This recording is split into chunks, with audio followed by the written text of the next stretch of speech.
Over the past couple of weeks, I have been working on this new type of filter, which I am calling the Ana Kawanda filter. It is based off of a design of a filter which is used more in micro hydro, which is called the Kawanda filter. Now, what I did was I made it so that it's 3D printable, but I also made it so that it is much more compact and it works in a completely vertical setup. And you can see that what it does here is it takes that water and it's able to bring it around the outside of that filter while filtering out the smallest little particles, but it also redirects it into the rain barrels, and it also acts as an overflow at the exact same time. You can see that the water is perfectly clear as it comes through here. Only the most fine, tiniest little particles can get through now.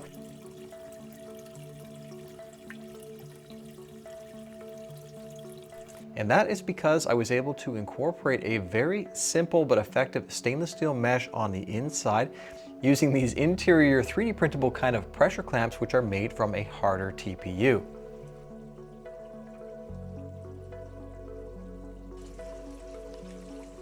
Now I am still losing a tiny bit of water down the pipe, but actually that's okay. I did expect a little tiny bit of that. And the thing is, with this type of filter, the harder the rain, the more vertical water there is in that water column, the more water actually enters the system. And you can see here, also it acts as an overflow. So when the water comes up high enough, as long as this is positioned in the correct location vertically, so that it can never fill those rain barrels up too high and they're not overflowing right out of the top of those barrels.